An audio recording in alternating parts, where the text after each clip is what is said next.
Well, we can't answer that, so I'll hand it back to the Chair. Simon Feld. Thank you, Chair. Ms Minshall, just to follow up on a couple of Diane Abbott's points, your blog post on the 10th of August, it's already been cited saying that 99% of the accounts that you identified following the Euros were not anonymous. I'm just wondering what qualifies as an anonymous account then, given the data you say you collect on individuals? 99% of the accounts were identifiable, and that means they have provided at least one, and actually in most cases two, pieces of personal identification that if, for example, the police got in touch with us about that account, they would be able to pursue and identify them. So in that case, how can someone evade your system to join Twitter without providing the requisite information? Well, you can't. When you go to sign up to a Twitter account today, you're asked for your full name, your date of birth, your email address or phone number, which you have to verify to get onto Twitter. And actually, when someone is on the service, they may share with us further information that could be useful for a criminal investigation. Okay, but you have this 1% who you've identified who you don't have that information about, who you couldn't then share that information with the police about, presumably. So how do they find themselves in that position where they've managed to access your platform, post racist content, and you don't have the information you need to then pass that on to law enforcement? I would like to give you a definitive answer, so I will go away and come back to you, but my understanding is that the 1% would probably reflect historic accounts where they were able to create set up the accounts before the measures we have in place today existed. But please, if you'll allow me, I'll confirm that and come back to you. Okay, thank you.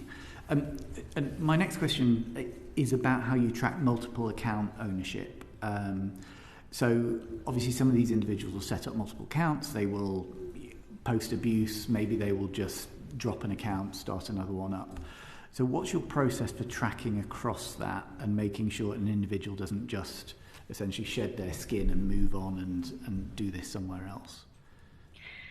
Someone can have multiple Twitter accounts. That's not against the rules. So you could have one for representing an organisation you run. You could have a personal one as well. Where it does break the rules is if you are using multiple accounts to cause harm on Twitter. So that might be to spam, to retweet each other's accounts' content. What is against the rules as well is if you have been suspended from Twitter, you're not allowed to come back on again. And we do have tools in place that are constantly looking for these sorts of accounts on the platform and will identify and suspend them. This is also a challenge across the industry, that if there is a really determined bad actor who really wants to get back onto your platform, there is a limit to how technically you can spot them, and you're more into the territory of looking for more complex signals, like is their behaviour similar to someone you've suspended before? So I think it is an issue that needs addressing, but that just gives you a sense of some of the complexity in trying to identify those accounts. Thank you. And same question to you, please, Tara. Yeah, so we also have a policy. If someone has numerous Instagram accounts, which again is very normal, particularly with our younger audiences, our younger demographic may have several accounts, but those accounts we know on the back end are connected to each other, and we do have a recidivism policy. So if someone someone's account is disabled from Instagram and they try to set up another account, we are able to find that under our recidivism policy. That breaks our policies, and we will also be able to block them. The other thing we've done quite recently in terms of a new tool is to provide people people can block an account, and then they can also now add on to that, which is they can block any new account that is created by that same person. While it's not exactly the same thing, it's just an example of where we're building tools to enable people to improve their experience, and that we don't want people to be contacted by someone who they've blocked, who then might try to set up another account and get back in touch with them. And so the process, if you identify an individual on Instagram who has 2 accounts, the first account they posted hateful or racist content, they're suspended.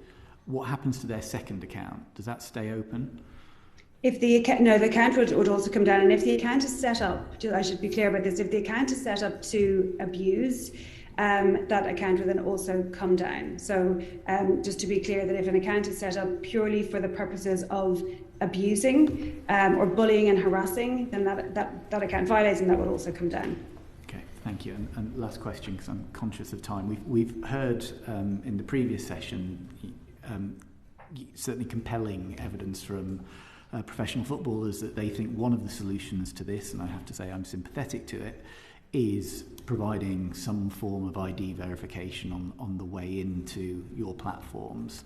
Obviously, we've heard Twitter's view on this, but what would be Facebook's and Instagram's view? Yes, it is, as Katie said, it is a broad industry challenge.